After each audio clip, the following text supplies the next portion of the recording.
এই শহরের প্রতিটা ভাড়াটিয়ার গল্প পুরা একই সেম কাহিনী। যেহেতু মানে তারা বাসা চেঞ্জ করতে হয়, নিত্য নতুন বাসায়, নিত্য নতুন পরিবেশ। তারা যারা এইরকম পরিস্থিতিতে থাকে তারাই বুঝে যে আসলে কি একটা কষ্টের বিষয়। বিশেষ করে দুনিয়াটাই এরকম ভাড়া ঘরের মতো, আজকে আছি কালকে নেই। তো যেহেতু আমার বাবা সরকারি চাকরি করে, ছোটবেলা থেকেই বিভিন্ন জায়গায় থাকতে হয়েছে। বাসা চেঞ্জ করা আমাদের মানে একটা নিত্যদিনের সঙ্গী ছিল। আর নতুন জায়গা, নতুন পরিবেশ, নতুন মানুষ, সবকিছু নতুন ভাবে গুছিয়ে নিতে হইতো। আর এই জিনিসটা আমার ছোটবেলা থেকে কখনোই ভালো লাগতো না। আমি মানে খুব আপসেট থাকতাম যে এই জায়গা থেকে ওই জায়গায় যাবো, আবার নতুন মানুষের সাথে মিশতে হইব। খুব কান্নাকাটি করতাম, ওইখান থেকে যাইতেই চাইতাম না।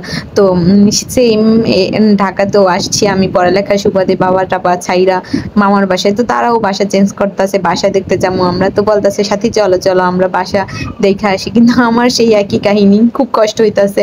আর সেই পুরানো দিনের কথা মনে পড়ে যাইতাছে। তো এটা হচ্ছে তাদের বাসার কিচেন, রান্নাঘর। আর রান্নাঘরের সাথে একটা অ্যাটাচড বেলকনি আছে, যেখানে ওই তো মাছ টাছ রাইখা কাটার মতো। আর এইখানে একটা স্পেস আছে যেখানে মেবি ফ্রিজ বা ওয়াশিং মেশিন রাখার মতো।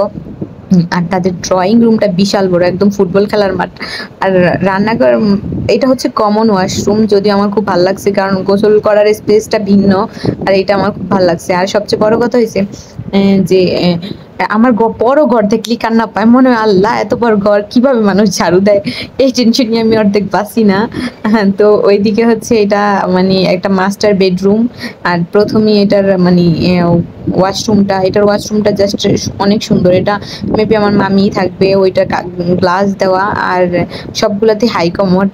আর আমার খুব ভালো লাগছে মানে এই জিনিসগুলাই বাথরুমের ভালো লাগছে। আর তাদের রুম এটা এখন উঠিনি, আমরা দেখতে আসছি। আর ব্যালকনিটা সবচেয়ে বড় কথা, এখান থেকে দাঁড়িয়ে ব্যালকনিটা এত ভালো লাগছে কারণ লাইট ধরানো ছাড়াই পুরা মানে ঘর ফর্সা। আর পুরা চারদিকে দেখা যাচ্ছে, ভাল লাগে। মানে 8 তলার উপরে যেহেতু, আর আগের বাসাটা ছিল 2 তলায়, চারদিকে শুধু বিল্ডিং আর বিল্ডিং দেখতাম আমি। আর এখন মানে খুশি লাগতেছে। তো বেডরুমটার থেকে বের হয়ে আরেকটা বেডরুমে ঢুকতাছি। এটার মধ্যে আমি থাকবো আর আমার মামাতো বোন মানে আমার ছোট মাসপিয়া থাকবে। এটা হচ্ছে সেই রুমটা। আর এটার সাথে একটা কমন মানে অ্যাটাচড বাথরুম আছে। এটা অবশ্যই গ্লাস দেওয়া নাই, দুঃখের বিষয়। এটার মধ্যে আমি থাকবো দেখি এটা আর গ্লাস দেওয়া নাই।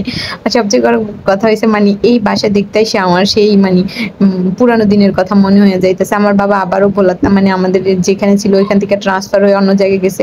এখন আর মায়ে যায় না, যেহেতু আমরা ভাই পড়াশোনা করে, পড়াশোনার অসুবিধা হয়, সেহেতু আমার মা বাড়িতেই রয়ে গেছে। আব্বু একা একা ওইখানে থাকতেছে, রান্না বান্না করে খাইতেছে। তো মানে ভাড়াটিয়াদের গল্প আসলেই অনেক কষ্টের। তারা নতুন জায়গায়, নতুন পরিবেশ, সবকিছু রাইখা একটা নতুন জায়গায় যাইতে হয়। আর আমি সেই কষ্টটা মানে মানাইতে পারি না। তো ভালো থাকবেন, আল্লাহ হাফেজ।